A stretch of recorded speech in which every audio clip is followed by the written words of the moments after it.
தாழ்மை உள்ளவரிடம் தங்கிடுதை கிருபை. தாழ்மை உள்ளவரிடம் தங்கிடுதை கிருபை. வாழ்நாளெல்லாம் அது போதுமே, சுகமுடன் தம்பலமுடன். வாழ்நாளெல்லாம் அது போதுமே, சுகமுடன் தம்பலமுடன். சேவை செய்ய கிருபை தாருமே, சேவை செய்ய கிருபை தாருமே. தம் கிருபை பெரிதல்லோ, என் ஜீவனிலும் அதே இம்மட்டும் காத்ததுவே. இன்னும் தேவை கிருபை தாருமே, இன்னும் தேவை கிருபை தாருமே. Praise the Lord. கர்த்தருடைய பரிசுத்த நாமத்திற்கு ஸ்தோத்திரம். 1 பேதுரு 3வது அதிகாரம் 22வது வசனம். அவர் பரலோகத்திற்கு போய் தேவனுடைய வலது பாரிசத்தில் இருக்கிறார்.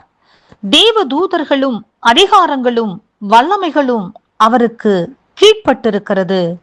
ஆம் பிரியமானவர்களே, ஆண்டவராக இயேசு கிறிஸ்து பிதாவின் சித்தத்தை நிறைவேற்றுவதற்காக பிதாவின் வார்த்தைக்கு முற்றிலுமாக அவர் கீழ்ப்படிந்தபடியினாலே அவருக்கு தேவதூதர்களும் அதிகாரங்களும் வல்லமைகளும் அவருக்கு கீழ்ப்பட்டிருக்கிறது.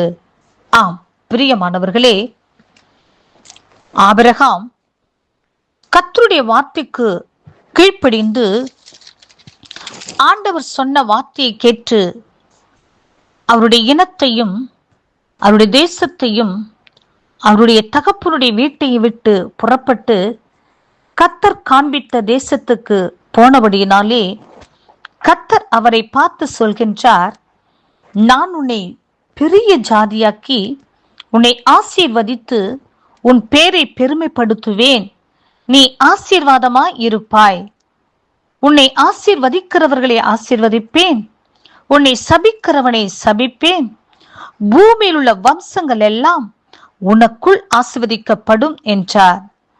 பிரியமானவர்களே, ஆம் கர்த்தர் ஆபிரகாம் கர்த்தருடைய வார்த்தைக்கு கீழ்ப்படிந்தபடியினாலே இத்தனை பெரிதான ஆசீர்வாதத்தை கர்த்தர் கொடுத்து அவரை மேன்மைப்படுத்தினார்.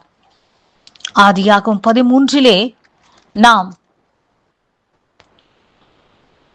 15வது வசனத்தில் நாம் பார்க்கும்போது, நீ பார்க்கிற இந்த பூமி முழுவதையும் நான் உனக்கும் உன் சந்ததிக்கும் என்றைக்கும் இருக்கும்படி கொடுத்து உன் சந்ததியை பூமியின் தூளை போல பெருக பண்ணுவேன்.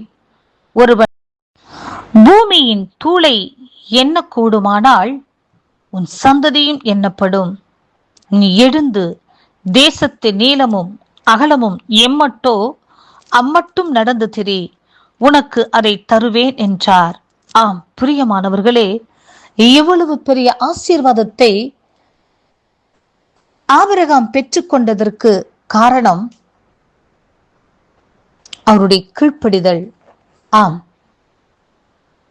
தேவனுடைய பிள்ளைகளாகிய நாம் ஒவ்வொருவரையும் பார்த்து ஆண்டவர் சொல்கிறதான வார்த்தை, நாம் கர்த்தருடைய வார்த்தைக்கு கர்த்தருடைய சித்தத்துக்கு நாம் ஒப்பு கொடுத்து அவருடைய சித்தத்தை நிறைவேற்றுவதற்காக நம்மை முழுவதுமாக அர்ப்பணித்து தேவனுக்கு கீழ்ப்படிந்து நடக்கும்போது பரலோக தேவன் நமக்கென்று முன்குறித்து வைத்திருக்கிற சகல ஆசீர்வாதத்தையும் நமக்கு மாத்திரமே தருவார், நம் பிள்ளைகளுக்கு மாத்திரமே தருவார் என்பதை ஒருபோதும் மறந்து விடாதீர்கள்.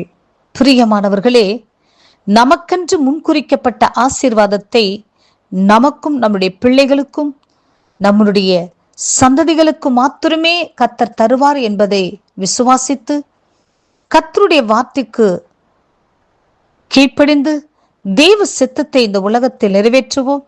பரலோக ராஜ்யத்திற்கு பங்காளிகளாக மாறுவோம். கர்த்தர் இந்த வார்த்தையை ஆசீர்வதிப்பாராக. ஆமேன்.